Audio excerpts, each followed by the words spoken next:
Hello बच्चों, मेरा नाम डॉक्टर उर्मिला है और आज इस वीडियो में हम छठी कक्षा की हिंदी की पुस्तक वसंत का पाठ 10 जिसका नाम है झांसी की रानी, जो एक कविता है, उसे पढ़ेंगे। और इस कविता को लिखा है अमर कवयित्री सुभद्रा कुमारी चौहान ने। इस कविता में झांसी की रानी लक्ष्मीबाई की वीरता और देश प्रेम की कहानी है। बुंदेलखंड के राजाओं के यश गान करने वाले लोगों की वंशावली आज भी लक्ष्मीबाई की वीरता के गीत सुनाती है। और कवयित्री सुभद्रा कुमारी चौहान कहती है कि उन्होंने भी लक्ष्मीबाई की कहानी इन्हीं लोगों से सुनी है। तो चलिए आज हम भी सुभद्रा कुमारी चौहान के माध्यम से झांसी की रानी की वीरता की कहानी सुनते हैं। शुरू करते हैं प्रथम पद्यांश से। सिंहासन हिल उठे राजवंशों ने भ्रकुटी तानी थी, बूढ़े भारत में भी आई फिर से नई जवानी थी। गुमी हुई आज़ादी की कीमत सबने पहचानी थी, दूर फिरंगी को करने की सबने मन में ठानी थी। चमक उठी सन 57 में वह तलवार पुरानी थी, बुंदेले हर बोलो के मुँह हमने सुनी कहानी थी। खूब लड़ी मर्दानी वह तो झांसी वाली रानी थी। एक बार इसके कठिन शब्द देख लेते हैं। सिंहासन का अर्थ है राजाओं के बैठने का स्थान। राजवंशों का अर्थ है राजाओं का समूह। भ्रकुटी का अर्थ है भौहें। ये जो हमारी आंखें होती हैं, इनके ऊपर जो आईब्रोज होती हैं उनको भौहें बोलते हैं या भ्रकुटी बोलते हैं। जवानी का अर्थ है युवावस्था। गुमी हुई का अर्थ है खोई हुई। फिरंगी का अर्थ है अंग्रेज या विदेशी। ठानी का अर्थ है निश्चय करना। बुंदेले झांसी में रहने वाले लोगों के लिए प्रयोग किया गया है। हर बोलो जो है वो बुंदेलखंड की एक जाति है जो राजाओं का यशगान गाती थी। मर्दानी का अर्थ है मर्दों की तरह यानी पुरुषों की भांति।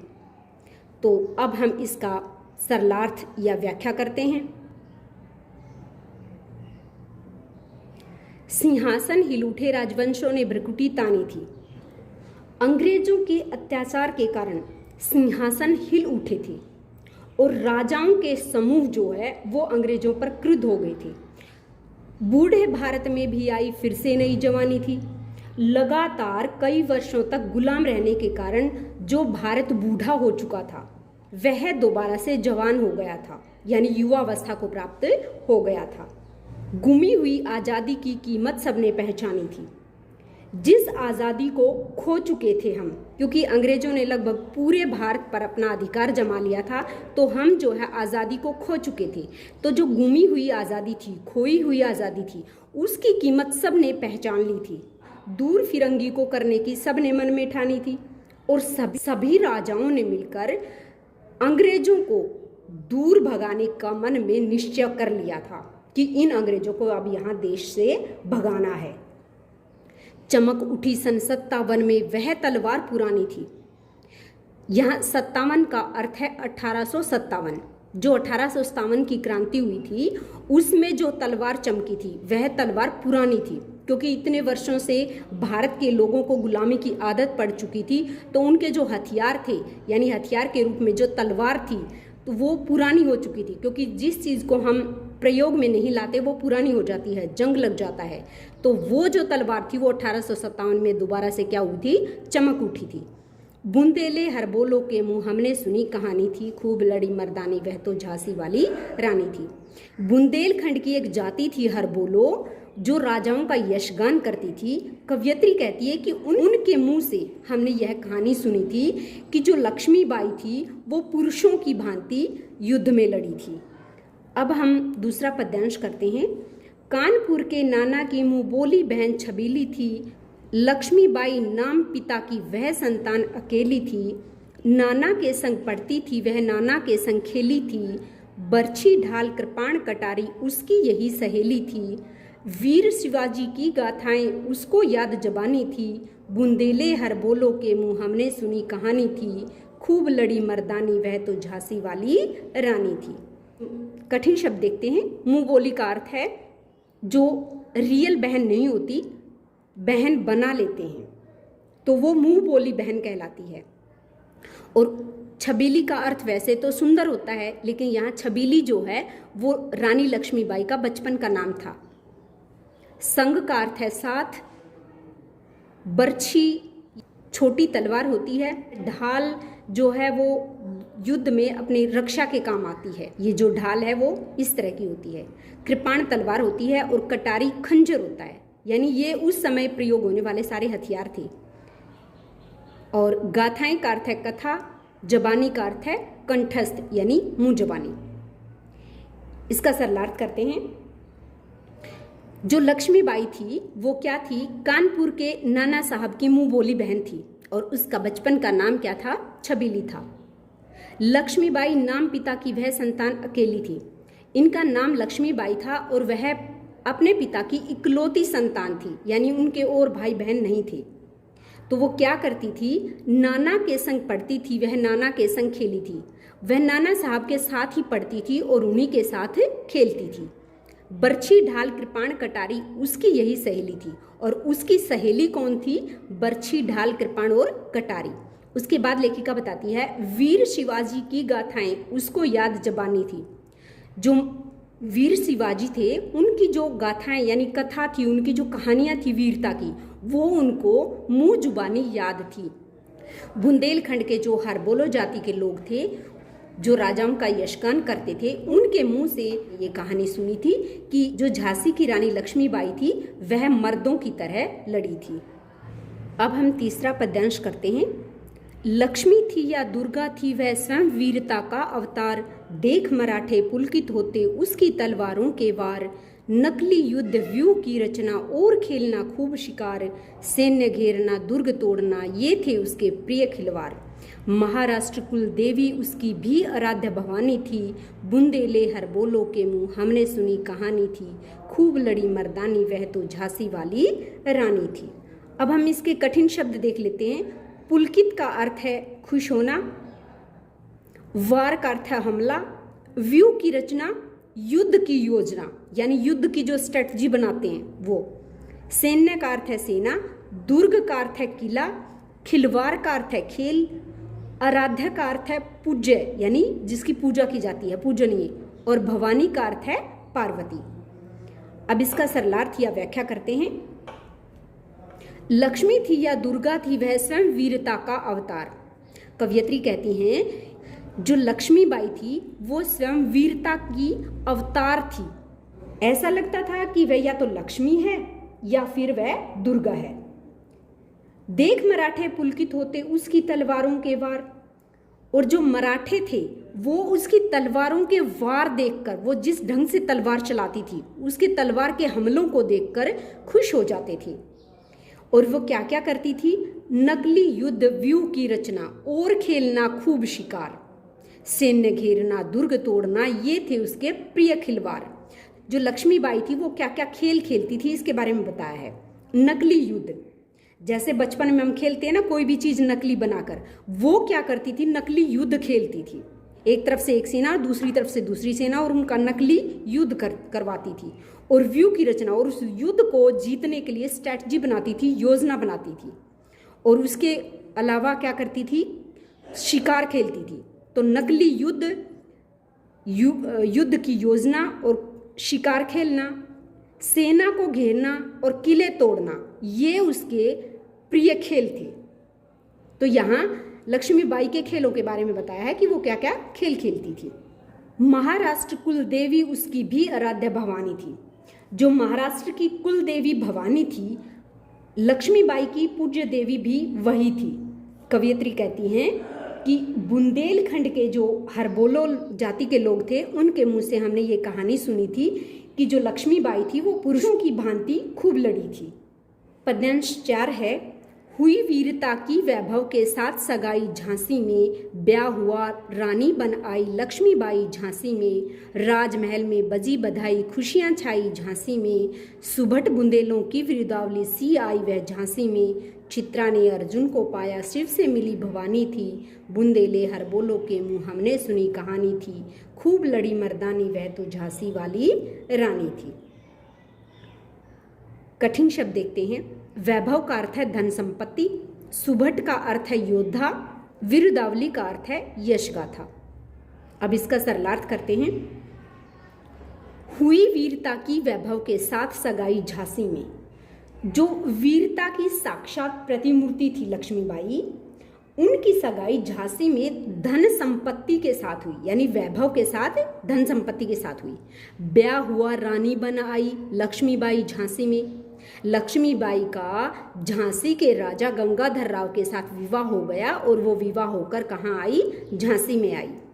राजमहल में बजी बधाई, खुशियां छाई झांसी में, और उनका विवाह होने के कारण झांसी के राजमहल में बधाइयां बजी और खुशियां छा गई।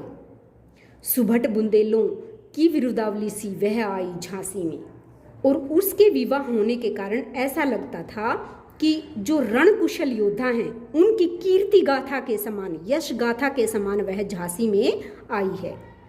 चित्रा ने अर्जुन को पाया, शिव से मिली भवानी थी। और जब झांसी की रानी का गंगाधर राव के साथ विवाह होता है तो उनका मिलन इस प्रकार का है जैसे चित्रा और अर्जुन का और शिव और पार्वती का। कवयित्री कहती हैं कि बुंदेलखंड यानी झांसी के हरबोलो जाति के लोग थे। उन लोगों से हमने ये कहानी सुनी है कि जो झांसी की रानी लक्ष्मीबाई थी वह पुरुषों की भांति लड़ी थी। 5वां पद्यांश है। उदित हुआ सौभाग्य मुदित महलों में उजियाली छाई, किंतु काल गति चुपके चुपके काली घटा घेर लाई। तीर चलाने वाले कर में उसे चूड़ियां कब भाई, रानी विधवा हुई हाय विधि को भी दया नहीं आई। निसंतान मरे राजा जी रानी शोक समानी थी, बुंदेले हर बोलो के मुँह हमने सुनी कहानी थी। खूब लड़ी मर्दानी वह तो झांसी वाली रानी थी। कठिन शब्द देखते हैं। उदित होना का अर्थ है उदय होना या जागना। सौभाग्य का अर्थ है अच्छा भाग्य। मुदित का अर्थ है आनंदित। उजियाली का अर्थ है रोशनी या प्रकाश। काल गति का अर्थ है समय की चाल। और काली घटा घेरने का अर्थ है मुसीबत आना। विधि का अर्थ है ईश्वर। भाई का अर्थ है अच्छा लगना। निसंतान का अर्थ है बिना संतान के। और शोक समानी का अर्थ है शोक में डूबना। अब इसका सरलार्थ करते हैं। कवयित्री कहती है कि रानी लक्ष्मीबाई के झांसी में आने के कारण झांसी का सौभाग्य जाग गया, यानी उसका अच्छा भाग्य हो गया। और राजमहल में, मुदित महलों में, राजमहलों में चारों तरफ आनंद की रोशनी छा गई। लेकिन किंतु कालगति चुपके चुपके काली घटा घेर लाई। लेकिन जो समय की चाल है उससे राजमहल की खुशियां देखी नहीं गई और समय के साथ धीरे धीरे अनेक मुसीबतें आनी शुरू हो गई। तीर चलाने वाले कर में उसे चूड़ियां कब भाई। कर का अर्थ है हाथ। जो हाथ तीर चलाते थे उन हाथों में चूड़ियां कब भाई, यानी अच्छी नहीं लगी। जो हाथ हमेशा से तलवार चलाते आए हैं उसमें चूड़ियां अच्छी नहीं लगी। तो क्या हुआ? रानी विधवा हुई हाय विधि को भी नहीं दया आई। जो रानी थी वो विधवा हो गई क्योंकि जो झांसी के राजा गंगाधर राव थे उनकी मृत्यु हो गई। उनकी मृत्यु होने के कारण रानी क्या हुई? विधवा हो गई। और इस बात पर, ये जो इतनी दुख की बात थी, इस पर भी विधि को दया नहीं आई, यानी ईश्वर को बिल्कुल भी दया नहीं आई। किस पर? लक्ष्मीबाई पर। निसंतान मरे राजा जी, जो राजा गंगाधर राव थे उनके कोई संतान नहीं थी, तो वो बिना संतान के ही स्वर्ग सिधार गए, मर गए, मृत्यु को प्राप्त हो गई। इस कारण जो महारानी लक्ष्मीबाई थी वो शोक में डूब गई। शोक समानी शोक में डूब गई। कवयित्री कहती है कि हमने बुंदेलखंड के हरबोलों के मुंह से रानी लक्ष्मीबाई की पुरुषों के समान लड़ाई की कहानी को सुना है। अगला पद्यांश है। बुझा दीप झांसी का तब डल होजी मन में हर्ष आया, राज्य हड़प करने का उसने यह अच्छा अवसर पाया। फौरन फौजें भेज दुर्ग पर अपना झंडा लहराया, लावारिस का वारिस बनकर ब्रिटिश राज झांसी आया। अश्रुपूर्ण रानी ने देखा झांसी हुई वीरानी थी, बुंदेले हर बोलो के मुँह हमने सुनी कहानी थी। खूब लड़ी मर्दानी वह तो झांसी वाली रानी थी। कठिन शब्द देखते हैं। दीपक बुझना का अर्थ है मर जाना। हर्षाया का अर्थ है खुश होना। हड़पना का अर्थ है छीनना। लावारिश का अर्थ है जिसका उत्तराधिकारी न हो। अश्रुपूर्ण का अर्थ है आंसुओं से भरी हुई। और वीरानी का अर्थ है सुनसान। अब इसका सरलार्थ करते हैं। बुझा दीप झांसी का तब डलहौजी मन में हर्ष आया। कवयित्री कहती है कि जब झांसी का दीप बुझ गया अर्थात गंगाधर राव की मृत्यु हो गई, तब जो अंग्रेजों का अधिकारी था डलहौजी, वह मन में बहुत खुश हुआ। क्यों खुश हुआ? क्योंकि राज्य हड़प करने का उसने यह अच्छा अवसर पाया। राज्य को, कौन से राज्य को? झांसी को। झांसी को छीनने का उसे यह बहुत अच्छा अवसर मिला, बहुत अच्छा मौका मिला। उसने फौरन क्या किया? फौरन फौजें भेज दुर्ग पर अपना झंडा फहराया। उसने तुरंत, फौरन का अर्थ तुरंत उसने फौज भेजकर और झांसी पर अपना अंग्रेजों का झंडा फहरा दिया। लावारिस का वारिस बनकर ब्रिटिश राज्य झांसी आया और लावारिस जिसका कोई उत्तराधिकारी को नहीं था। झांसी के राजा गंगाधर राव की मृत्यु हो चुकी थी और अब झांसी का कोई वारिस नहीं था, क्योंकि राजा निसंतान मरे थे, उनकी कोई संतान नहीं थी, इसलिए उनका कोई उत्तराधिकारी नहीं था। तो और उसका उत्तराधिकारी कौन बन गया? ब्रिटिश राज्य, यानी अंग्रेज जो है वो झांसी के उत्तराधिकारी बन गए। इस बात को अश्रुपूर्ण रानी ने देखा। झांसी हुई वीरानी थी। झांसी की रानी ने आंसुओं से भरी हुई आंखों से देखा कि जो झांसी है वो अब सुनसान हो चुकी है, उजड़ चुकी है। हमने ये कहानी बुंदेलखंड के हर बोलो के मुंह से सुनी कि झांसी की रानी पुरुषों के समान लड़ी थी। अगला पद्यांश है। अनुनय विनय नहीं सुनता है, विकट फिरंगी की माया, व्यापारी बन दया चाहता था जब वह भारत आया। डलहौजी ने पैर पसारे अब तो पलट गई काया, राजाओं नवाबों को भी उसने पैरों ठुकराया। रानी दासी बनी बनी यह दासी अब महारानी थी, बुंदेले हर बोलो के मुंह हमने सुनी कहानी थी, खूब लड़ी मर्दानी वह तो झांसी वाली रानी थी। कठिन शब्द देखते हैं। अनुनय विनय का अर्थ है प्रार्थना करना, पैर पसारना का अर्थ है विस्तार करना, काया पलटने का अर्थ है पूरी तरह बदल जाना, ठुकराया का अर्थ है मना करना।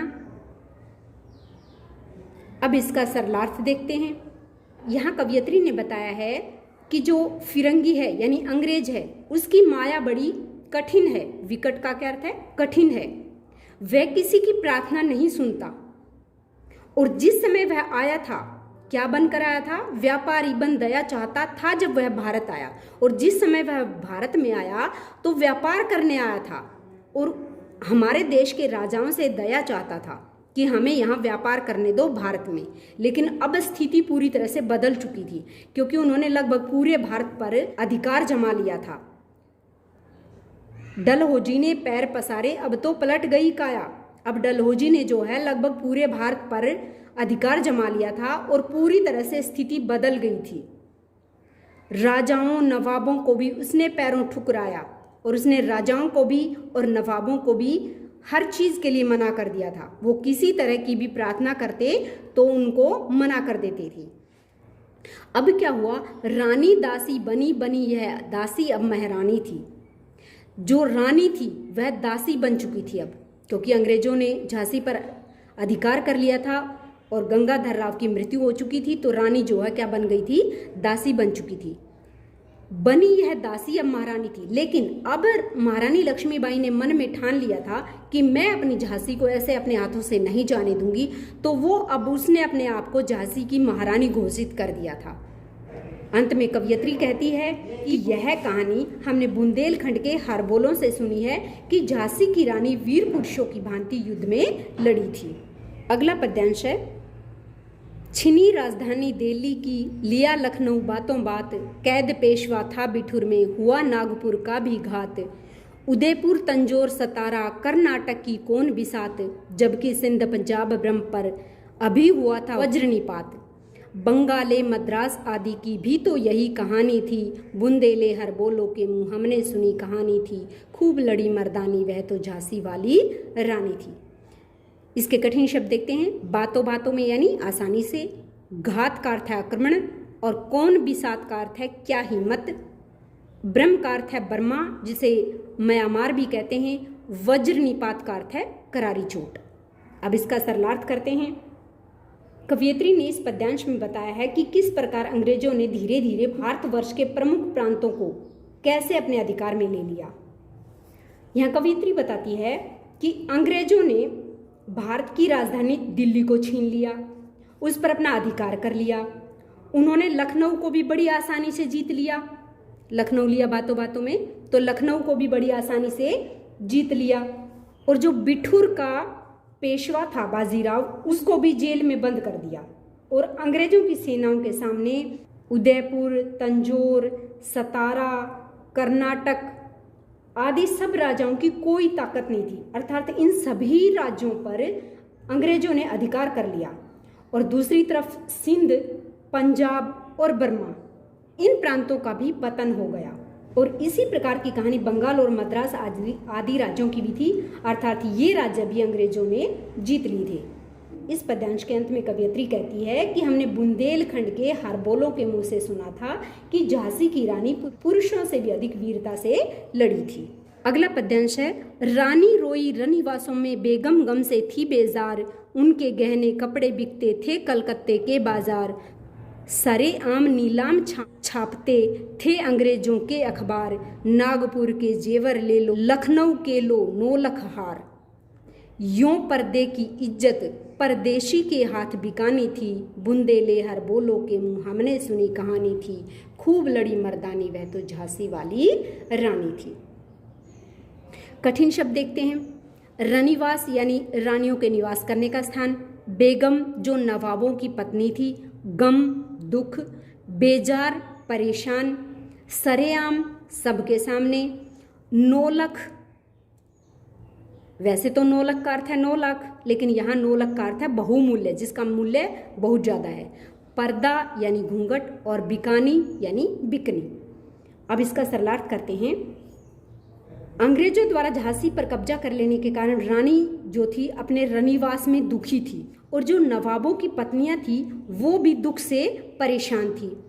और रानियों के और बेगमों के गहने और कपड़े कलकत्ते के बाजार में बिकते थे, और इसके लिए सरेआम जो है अंग्रेज अखबारों में नीलामी छापते थे कि जिसको जो चीज़ चाहिए वो ले सकता है, उनकी बोली लगती थी।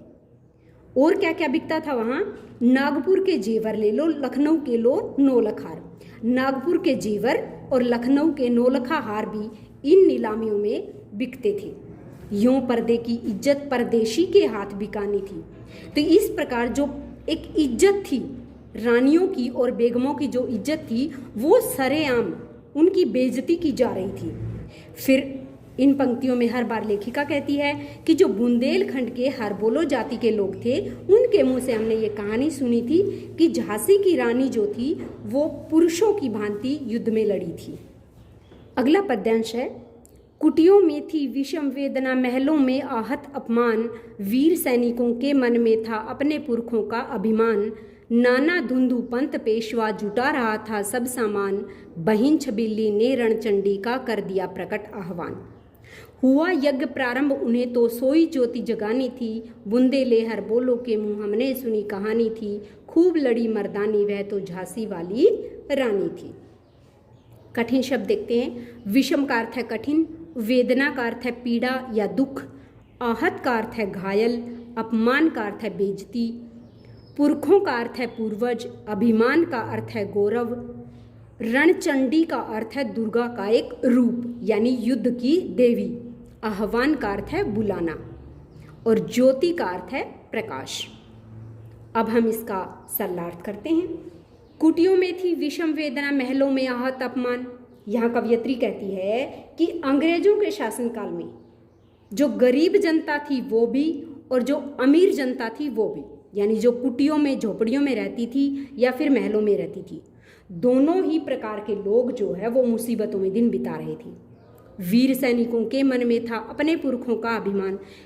वीर सैनिकों के मन में अपने पूर्वजों का जो गौरव था, जो गर्व था, वो कूट कूट कर भरा हुआ था। इधर नाना धुंधु पंत पेशवा, नाना धुंधु पंत और पेशवा वो क्या कर रहे थे, जो अंग्रेज थे उनके विरुद्ध युद्ध करने के लिए जो आवश्यक सामान था उसको जुटा रहा था, इकट्ठा कर रहा था। और उसमें क्या किया, बहन छबीली ने रणचंडी का कर दिया था प्रकट आह्वान। और नाना धुंधु पंत की बहन छबीली ने यानी लक्ष्मीबाई ने झांसी में क्या किया, महिलाओं की एक सेना तैयार कर ली, उनको दुर्गा का रूप धारण करने के लिए प्रेरित कर दिया। हुआ यज्ञ प्रारंभ उन्हें तो सोई ज्योति जगानी थी। और देवी दुर्गा का आह्वान करने के लिए, बुलाने के लिए उन्होंने एक यज्ञ प्रारंभ कर दिया और इस यज्ञ के माध्यम से देशवासियों को अपनी खोई हुई स्वतंत्रता को दोबारा याद दिलाने की ज्योति जगानी थी। और कवयित्री कहती है कि यह कहानी हमने बुंदेलखंड के हरबोलों के मुंह से सुनी थी कि झांसी वाली रानी अंग्रेजों के विरुद्ध पुरुषों की भांति लड़ी थी। अगला पद्यांश है, महलों ने दी आग, झोपड़ी ने ज्वाला सुलगाई थी, यह स्वतंत्रता की चिंगारी अंतरतम से आई थी। झांसी चेती, दिल्ली चेती, लखनऊ लपटे छाई थी, मेरठ कानपुर पटना ने भी भारी धूम मचाई थी, जबलपुर कोल्हापुर में भी कुछ हलचल उकसानी थी, बुंदेले हरबोलों के मुंह हमने सुनी कहानी थी, खूब लड़ी मर्दानी वह तो झांसी वाली रानी थी। कठिन शब्द देखते हैं। ज्वाला का अर्थ है क्रोध की भावना, सुलगाने का अर्थ है जैसे किसी चीज को जलाने के लिए तैयार करना, अंतरतम का अर्थ है हृदय, चेती का अर्थ है जागना या सावधान होना, लपटें छाई यानी प्रचंड रूप धारण करना, धूम मचाना, शोर मचाना, और उकसानी का अर्थ है प्रेरित करना। अब हम इसकी व्याख्या करते हैं। महलों ने दी आग, झोपड़ी ने ज्वाला सुलगाई थी। तो इसमें कवियत्री क्या कहती है कि महलों में रहने वाले राजाओं ने आजादी रूपी आग को जलाया था और जिसकी लपटें जो हैं वो गरीब और निर्धन लोगों को सुलगाने का कार्य किया। यानी आग तो लगा दी राजाओं ने और उस आग को भड़काया किसने, सुलगाया किसने? गरीब जनता ने जो झोपड़ियों में रहती थी। यानी हर आदमी उसमें शामिल था, चाहे वो गरीब हो चाहे अमीर हो। यह स्वतंत्रता की चिंगारी अंतरतम से आई थी। क्यों? क्योंकि ये जो स्वतंत्रता की आग थी, चिंगारी थी, ये कहाँ से आई थी? ये लोगों के हृदय से आई थी। इसके बाद लेखिका ने बताया है, झांसी चेती, दिल्ली चेती, लखनऊ लपटें छाई थी, कि झांसी और दिल्ली तो सावधान हो चुकी थी, जाग चुकी थी। झांसी और दिल्ली ये तो जाग चुकी थी, यानी सावधान हो चुकी थी। लखनऊ लपटें छाई थी और लखनऊ में भी ये जोश आ चुका था। उसके बाद बताया, मेरठ कानपुर पटना ने भी भारी धूम मचाई थी। मेरठ, पटना और कानपुर में भी आज़ादी प्राप्त करने की बात सबके दिलों में थी। उसके बाद जबलपुर कोल्हापुर में भी कुछ हलचल उकसानी थी, अर्थात जबलपुर और कोल्हापुर के लोगों में भी ये स्वतंत्रता की भावना लोगों के अंदर भरनी थी। अंतिम पंक्तियों में क्या कहती है कवयित्री कि यह कहानी हमने हरबोलों के मुंह से सुनी थी कि झांसी वाली रानी अंग्रेजों के खिलाफ पुरुषों की भांति लड़ी। अगला पद्यांश करते हैं। इस स्वतंत्रता महायज्ञ में कई वीरवर आए काम, नाना धुंधु पंथ त्यातिया, चतुर अजीमुल्ला सरनाम, अहमद शाह मौलवी ठाकुर, कुंवर सिंह सैनिक अभिराम, भारत के इतिहास गगन में अमर रहेंगे जिनके नाम, लेकिन आज जुर्म कहलाती उनकी जो कुर्बानी थी, बुंदेले हरबोलों के मुंह हमने सुनी कहानी थी, खूब लड़ी मर्दानी वह तो झांसी वाली रानी थी। कठिन शब्द देखते हैं। वीरवर का अर्थ है योद्धा और काम आना का अर्थ है शहीद होना, अभिराम का अर्थ है सुंदर, गगन का अर्थ है आसमान, अमर का अर्थ है जो नहीं मरते और जुर्म का अर्थ है अपराध। अब इसका सरलार्थ करते हैं। कवयित्री इस पद्यांश में बताती है कि इस स्वतंत्रता के महायज्ञ में बहुत सारे योद्धा शहीद हुए। इन योद्धाओं में कौन कौन थे? नाना धुंधु पंथ तांतिया, चतुर अजीमुल्ला, अहमद शाह मौलवी और ठाकुर कुंवर सिंह जैसे सैनिक थे। और भारतवर्ष की स्वतंत्रता के इतिहास के आकाश में उनका नाम हमेशा अमर रहेगा। जिस प्रकार सूरज और चांद अमर रहते हैं, इसी प्रकार इनका नाम भी भारत के इतिहास में हमेशा अमर रहेगा। लेकिन आज जुर्म कहलाती उनकी जो कुर्बानी थी, लेकिन अंग्रेज जो है उनकी कुर्बानी को जुर्म कहते हैं, अपराध कहते हैं। फिर इन पंक्तियों में कवयित्री कहती है कि ये जो कहानी थी हमने हरबोलों के मुंह से सुनी थी कि झांसी वाली रानी अंग्रेजों से पुरुषों की भांति लड़ी थी। अगला पद्यांश है। इनकी गाथा छोड़ चले हम झांसी के मैदानों में, जहां खड़ी है लक्ष्मीबाई मर्द बनी मर्दानों में, लेफ्टिनेंट वाकर आ पहुंचा आगे बढ़ा जवानों में, रानी ने तलवार खींच ली हुआ द्वंद आसमानों में, जख्मी होकर वाकर भागा उसे अजब हैरानी थी, बुंदेले हरबोलों के मुंह हमने सुनी कहानी थी, खूब लड़ी मर्दानी वह तो झांसी वाली रानी थी। कठिन शब्द देखते हैं। गाथा का अर्थ है कहानी, असमान का अर्थ है जो बराबर न हो, जख्मी का अर्थ है घायल, अजब का अर्थ है विचित्र और हैरानी का अर्थ है आश्चर्य। अब इसका सरलार्थ करते हैं। इसमें कवयित्री कहती है कि अब हम इनकी बात छोड़ते हैं, इन भारतवासियों की, इन वीरों की, इन सब की बात छोड़कर हम कहाँ चलते हैं, झांसी के मैदानों में चलते हैं। वहाँ क्या है, जहाँ खड़ी है लक्ष्मीबाई मर्द बनी मर्दानों में। झांसी के मैदान में लक्ष्मीबाई जो है वो पुरुष की भांति पुरुषों में खड़ी है। लेफ्टिनेंट वाकर आ पहुंचा आगे बढ़ा जवानों में, और वहाँ पर क्या होता है, जो अंग्रेजों का जो लेफ्टिनेंट वाकर होता है वो अपने सैनिकों को लेकर झांसी के युद्ध के मैदान में आ पहुंचा है। रानी ने तलवार खींच ली, हुआ द्वंद्व आसमानों में, और रानी ने भी उसके सामने क्या हुआ, अपनी तलवार खींच ली, यानी अपनी तलवार निकाल ली, और उन दोनों में जो कि असमान थे, जो बराबर नहीं थे, उन दोनों में द्वंद्व युद्ध हुआ।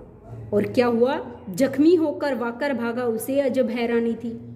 और इस युद्ध में जो लेफ्टिनेंट वाकर था वह घायल होकर भाग गया, और इस बात से उसे बड़ी हैरानी थी कि कैसे वो एक महिला से हार गया।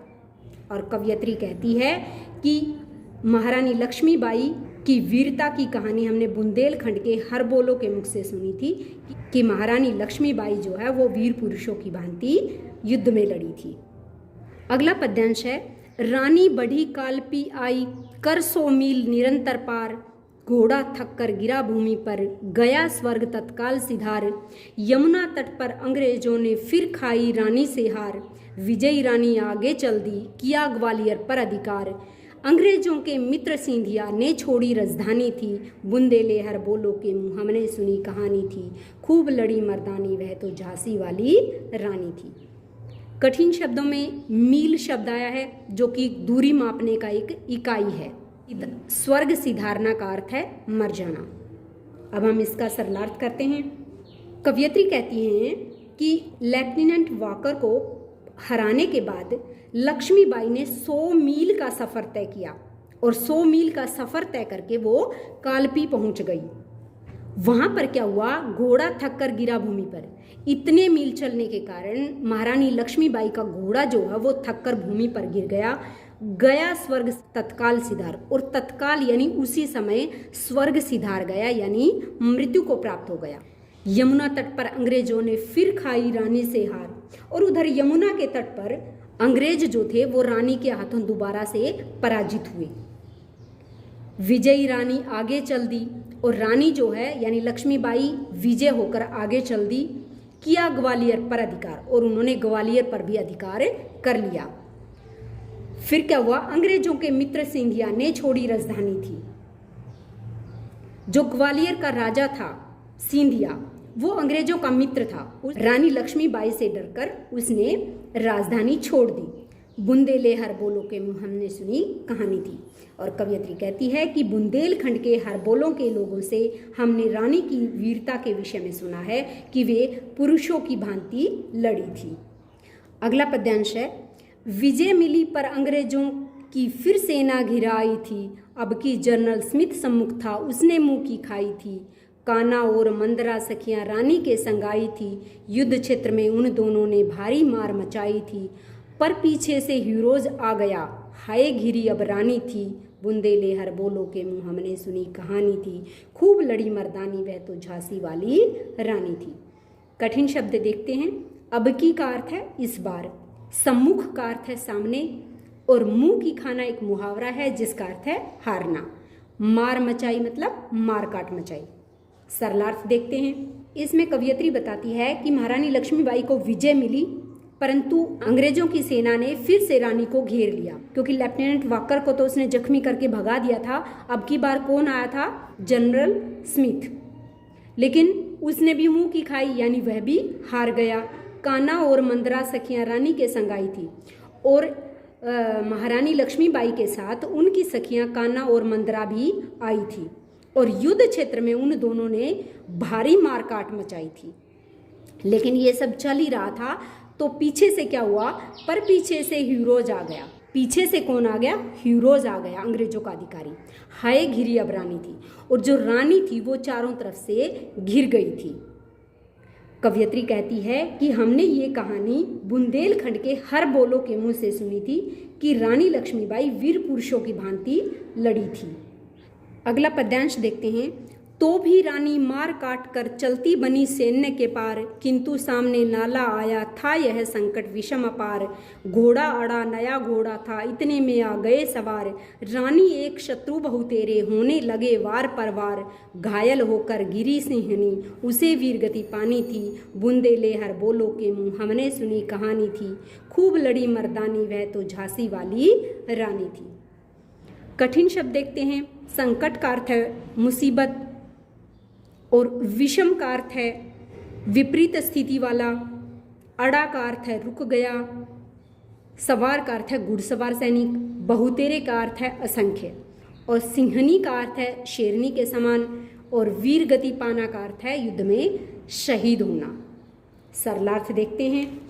कवयित्री कहती है कि जो रानी लक्ष्मीबाई थी वो हीरोज और स्मिथ की सेनाओं से घिर गई थी, फिर भी जो अपने सामने सेना थी उसको चीरती हुई, मारकाट मचाती हुई सेना के परली पार पहुंच गई। लेकिन किंतु सामने नाला आया, लेकिन सामने जो है एक नाला आ गया था यह संकट विषम अपार।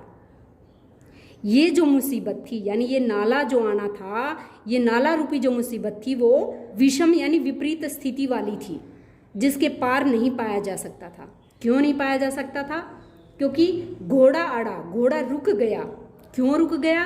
क्योंकि नया घोड़ा था। क्योंकि लक्ष्मीबाई का जो अपना घोड़ा था वो पहले मर चुका था, और ये जो घोड़ा था वो नया था। वो रानी की बातों को नहीं समझ पाया, और वैसे भी इतना युद्ध कर करके वो थक चुका था। और घोड़ा अड़ गया क्योंकि नया घोड़ा था, तो इतने में पीछे से घुड़सवार सैनिक आ गए। रानी एक शत्रु बहु तेरे, होने लगे वार पर वार। रानी अकेली थी और शत्रु असंख्य थे, फिर भी जो है वार पर वार होते रहे। फिर क्या हुआ? घायल होकर गिरी सिंहनी, जो रानी लक्ष्मीबाई थी वो घायल होकर शेरनी की तरह गिर गई और उसे वीरगति प्राप्त हो गई।